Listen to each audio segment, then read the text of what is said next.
Hey everybody, in this video we're talking all about CSS variables, also known as custom properties. Now there are a lot of really good reasons for using CSS variables, and those include avoiding code duplication and also providing for better semantics in your CSS. Now in this video we're going to start out by looking at the syntax of CSS variables, and I'm going to show you how to use them. And then we're going to talk about how CSS variables work with inheritance in the cascade. And then finally we're going to have a section on using JavaScript with CSS variables to manipulate them.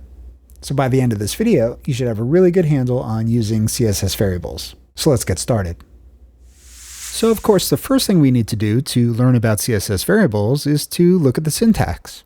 And to do that, I've set up here some very simple HTML and CSS, just to get started. So here on the top of the screen, I have my index.html file, and I've set up some very simple boilerplate. You can see here on line 5, I'm linking to my style sheet, which is called styles.css. And that's the file that's displayed here on the bottom of the screen. Here on line 14, I'm linking to my JavaScript file, and we're going to be delving into that a little bit later in the tutorial. But as far as the elements of my HTML, I'm starting here with a navbar, which is this orange section on the top. And then I have a main section, this content here. And then finally my footer at the end, which is, again, that same orange color. All right, so now let's go ahead and take a look at the CSS file. So I'm going to pull up the bottom part of the screen here. So here in the styles.css file, I'm defining a rule here for the body, and all I'm doing is resetting the margins to 0, just so we don't get any default margin stylings in the way. But what I want you to take notice of first here is in both the nav and the footer, we're using a background color property, and we're setting both of those to orange. So this would be a perfect place for us to start looking at CSS variables, because we're going to replace this background color orange value with a CSS variable. And usually what we want to do is we want to set that up in the root element, which we do like this with a colon and then the word root. And this root element is the same as the HTML element. And the reason why we want to put the variables in here, most likely, is because we want these variables to be available globally throughout the CSS. Not only that, but placing the variables together in this root element can act sort of like a control panel for us where we can see all of our variables together in one location. So the syntax we use for creating a CSS variable is we use these two hyphens like this, or these two dashes. And after that, we create a property name. We create our own property name for the variable. So let's say that instead of this orange color, we want to give it a blue color. So why don't we call it brand blue? Let's say this is a website for a business and we have a particular blue color that we use for our brand. And for that brand blue variable, let's set its value to be this hex code, which will give us sort of a light bluish color. Now, setting up the CSS variable like this is just the first step. The next step is that we have to use it somewhere. So let's go ahead and first let's use it in the navbar. So instead of this background color being orange, let's get rid of that. And the way we use it is like this. We use this var function. We open up a pair of parentheses, and in this var function is where we put our CSS variable name, in this case, brand blue. So before I go ahead and save this, let's copy this, and let's replace the background color in our footer to be this light blue, or brand blue. Now let's go ahead and save our file and take a look in the browser. And here you can see that both the nav and the footer have changed their color from orange to blue. Now, just in doing this, we can point out two advantages to using CSS variables or custom properties. The first is a semantic advantage. So in this case, as you can see for our background color, we're able to use the words brand blue. And it's a lot easier to use something like brand blue than to remember a hex code like this and to do something like this. So imagine that we had all sorts of elements in our HTML that we wanted to change to be this blue color.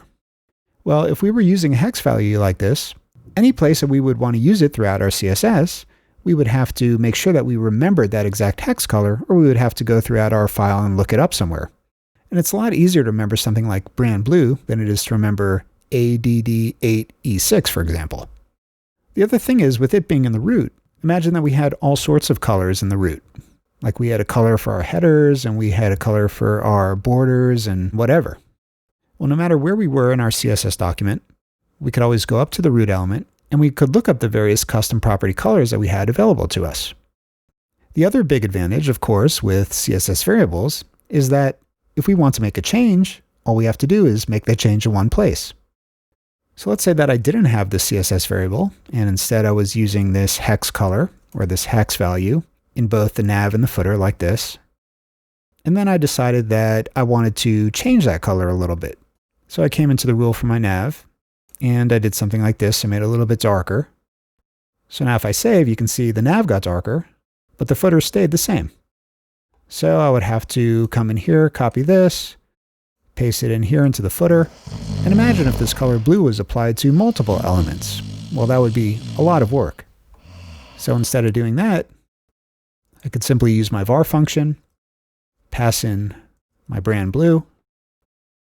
I'll copy that again and put it back in the footer.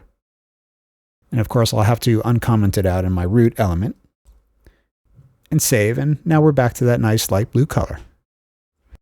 One other thing to point out about using the var function is that it takes a second argument, which acts as a fallback. So for example, in this rule for my nav, let's say that I provided as a fallback for this background color, I provided as a second argument the color orange. Well, of course, if we save right now, we're not going to see any difference because we are getting the brand blue from the first argument. But let's say that for some reason this custom variable was missing, like it was commented out, or somehow we got the spelling wrong, and it was something like that. Well, now if we saved, we can see that the nav gets the fallback color of the orange. In this fallback argument, it's not so much of a thing of browser support. It has more to do with providing a fallback in the case that this custom property is not found or there's some kind of mistake with it. In fact, if we look at can I use and we look up CSS variables, we can see that at this time, browser support is very wide. In fact, it has more than 94% global support. Anyway, let's go back and let's change that brand bluey back to brand blue. And now you can see our nav and our footer are back to their blue color. What I want to talk about next is the idea of scope with CSS variables. So far what we've done is we set up our CSS variable to be in the root element here.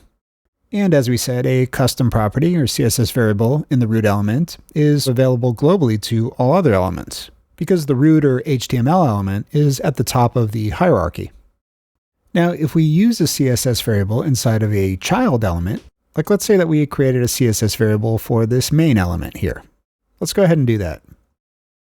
We'll make a rule for our main element in the CSS file. And in here, let's define another CSS variable. Let's call it main red. And we'll give this a hex value of red. So this CSS variable here of main red, it's scoped to this element here and its children. So we can use this main red variable anywhere in this main element. We can use it for the h1 or we can use it for the p tag, for example. Let's try that out. Let's try using it in this rule for the paragraph element. And let's use that variable for the font color. So we'll say color, and then we'll use our var function. And in here, we're going to pass that variable.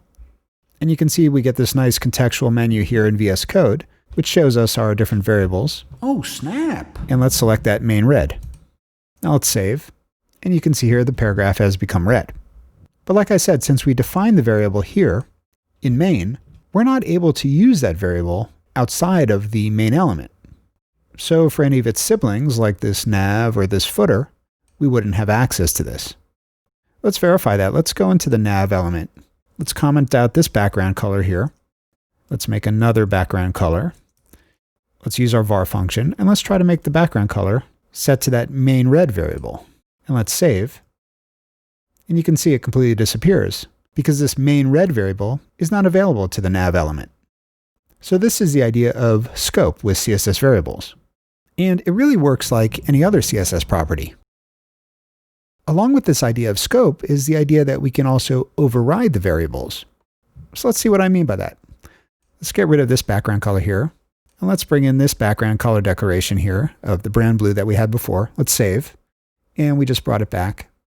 Now, the brand blue variable, we're getting that, or we're inheriting that from the root element. That's where our brand blue variable is declared.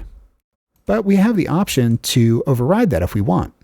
So our nav element, which is more specific than the root element, allows us to come in and redefine what brand blue is set to. So instead of that brand blue being this hex color here, let's do something else. Let's just give it a value of dark blue. And you can see that because we've come into a more specific element here, into the nav element itself, we were able to override the brand blue in the root element. The next thing that I want to show is a technique for how we can create variations on our CSS variables. As you can see in the code here, I've cleaned it up a little bit. I basically went back to just having this brand blue variable. And I also added another h1 in the HTML here on line 11, which has web development tutorials. So for the sake of this example, let's think of this first h1 as being like our main heading, and this second h1 as being sort of a subheading. So let's come in here and let's just set up some classes on these h1s. Let's give the first one a class of main heading, and let's give the second one a class of subheading, like that. Now let's work with CSS variables to create some font sizes for these headings. First of all, let's go ahead and create a rule for the subheading class. And what I want to do in this subheading rule is I want to use a variable for my font size. So I haven't done that yet. Let's go ahead in the root first, and let's make a CSS variable. We'll give it the 2 hyphens, and let's call this one small font. And let's set that to 32 pixels, which actually is the default style for an h1. So now in the subheading rule, we can access that variable. We'll use the var function, and we'll pass in small font in here. And if we save at this point, you won't see any changes, because like I said, that 32 pixels is the default styling for h1s. But the reason I'm doing this is because I want to generate another font size, a larger font size, based on this small font variable. So we're going to write another rule. This one's going to be for our main heading class. And in here, we're also going to use the font size property. And we're going to create a variable for a larger font size that we want to assign to this font size property. So check this out. This is how we can do it. In our root element, let's create a new variable, and let's call it large font. And what we're going to do is we're going to actually assign this large font, or we're going to start out by assigning it to the small font. So we're going to use the var function, and we're going to pass in small font here. But the thing is, I want to make this font larger than the small font. So in order to do that, I can wrap this whole thing in a CSS calc function, like so. So I'm basically passing in this small font with the value of 32 pixels into the calc function. And then I can multiply it by whatever I want. Like if I want to make it twice the size of the small font, I can multiply it by 2. So let's try that, and let's save. Actually, before I forget, we're going to actually have to pass this in here, or we're going to have to assign this to the font size property in our main heading class. So we'll do var, and we'll pass in that large font. Now let's save and check out what we have. And here you can see the code creative, our main heading, is now basically 64 pixels because the subheading was 32 pixels. And we made this twice the size of this subheading. And we can set this to whatever we want. What if we wanted to do 1.5? You can see it gets a little smaller. What if we wanted to make it really large? We can multiply it by 4 and so on. So you can imagine in this root element having many different font sizes for different uses throughout your site. You can have a small, a medium, a large, an extra large, or whatever. And using this technique, you can actually make use of variables that you've already created and wrapping them in the calc function in this way, create a multiplier to size them however you like. And you can get creative with this idea and not just use it for font sizes, but you can use it for all sorts of other properties that you want to create variations on. By the way, one of the other things that's really cool about this is that this large font here makes reference to the small font. So if I wanted to change both and change them in proportion to each other, like let's say that overall we wanted to make them both smaller. Well, if I come into my small font variable, let's say that I set that to 24 pixels. Well, now you can see that the small font has the size of 24 pixels. And since the large font is a small font multiplied by 4 in this case, well, now the large font becomes smaller too, to 96 pixels, I believe. Another place where CSS variables can be really useful is when you're doing a media query. So let's go ahead and give an example of that here. We'll come into our styles.css file, and let's define a media query up here on line 7. Let's say at media, screen, and then in parentheses we can do max width. Let's say 600 pixels, So if the screen is less than 600 pixels wide, these styles are going to be applied here. And if we're setting up our variables here in our root element, like we're doing here, watch how easy it is to change these in a media query. All we have to do is create a rule for the root element or the HTML element, and we can just redefine our variables here. So let's say instead of this brand blue, which is like a light blue right now, we would want to make it some kind of dark blue. So we can just do it like that. And let's also do something else. Let's change up this small font. Let's make it really small just to exaggerate. Not really something we would do, but just for the sake of example. All right, so now I've changed the color for my brand blue. I've also reduced the font size for my small font. And remember, our large font is based on the small font.